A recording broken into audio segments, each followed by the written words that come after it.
հանձնաժողովի նախագահ Անդրանիկ Քոչարյանի դիմումը ազգային ժողովի նախագահի աշխատակազմի ղեկավարին ստացել ենք այդ իր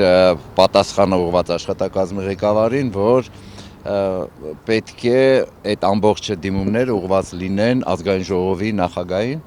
իսկ մեր դիրքորոշումը հետևյալն է եղել, ոչ միայն ազգային ժողովի նախագահին չենք դիմել, այլ հակառակը ֆրակցիաների ղեկավարներից եւ այդ հանձնաժողովի նախագահից պահանջել ենք, որպեսզի իրենք դիմեն ազգային ժողովի նախագահին այս հարցի պատասխանը, այսինքն զեկույցը հրապարակելու առումով։ Այս առումով Անդրանիկ Քոչարյանի պատասխանը, այսպես ասած, ըստ էության որևէ բան չի նշանակում, որովհետև մենք ընդունել ենք, որ ազգային ժողովի նախագահին չէր մեր պետիցիան, այլ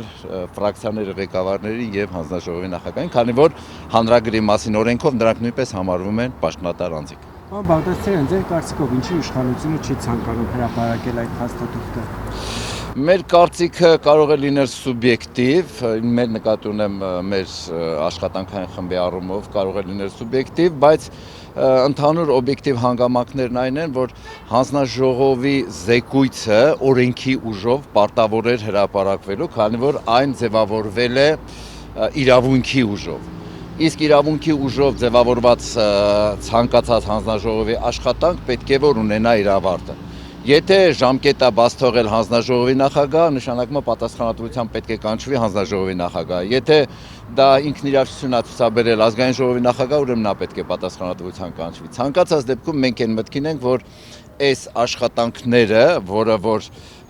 հասարակության լայն զանգվածների համար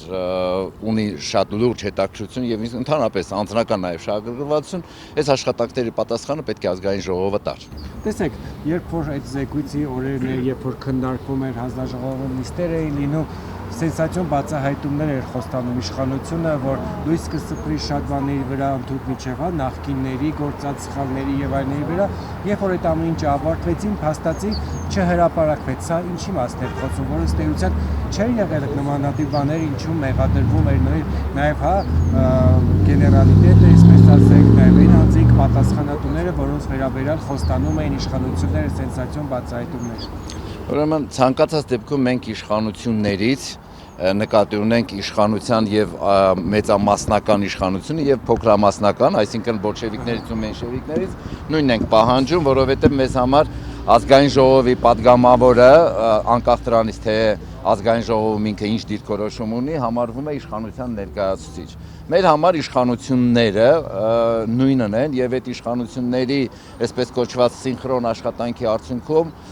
հանձնաժողովի զեկույցը չի հրապարակվում։ Այն, որ նախկին իշխանությունները կամ ներկա իշխանություններն են մեղավոր, դա մեզ որևէ բան չի տալի, քանի որ ըստ էության որևէ հրապարակված փաստաթուղթ այս առումով չունենք։ Մենք բազում լսել ենք, որ նախկինները այդ ամբողջը տեղափոխվում են նախկինների դաշտ, մեզ համար որևէ նշանակություն չունի նախկին ներկա։ Մեր համար նշանակություն ունի իշխանություն եւ այդ իշխանությունը շարունակական է, սկսած 1990 թվականից։ Այդ իշխանության եկած մարդիկ պարտավոր են պատասխան տալ իրենց գործողությունների համար։ Հիմա այսօր այստեղ հավաքվել եք, արդեն պահանջը ո՞րն է այսօրվա։ Նայեք, ցանկացած դեպքում մենք ազգային ժողովի падգամավորներից, այսինքն ֆրակցիաների ղեկավարներից պահանջել ենք, որպեսզի իրենց դիրքորոշումը հայտնեն։ Մենք դեռևս դիրքորոշում չունենք։ Իրենց դիրքորոշման վերաբերյալ որևէ տեղեկություն չունենք։ Ունենք ընդամենը հայտարարություններ ազգային ժողովում, հանդես են եկել Աննա Գրիգորյանը եւ հանդես է եկել Տիգրան Աբրահամյանը, բայց հանդես գալը դեռևս չի նշանակում հստակ պահանջ ներկայացնել ազգային ժողովի նախագահին։ Այս առումով մենք շարունակում ենք մեր գործողությունները ազգային ժողովի падգամավորներից պահանջում ենք մեր բարձրացած հարցերի պատասխանը։ Իդեպ հարցերը մենակ մերը չեն, հարցերը ենթադրում են բոլորին են, որովհետև հարցերի սկզբունքը սա է, ինչու չի հրապարակվում ազգային ժողովում հանձնաժողովի զեկույցը։ Բաժանորդագրվեք Արմաթ մեդիայի ալիքներին սոցցանցերում։ Հետևեք մեզ նաև Արմաթ մեդիա AM կայքում։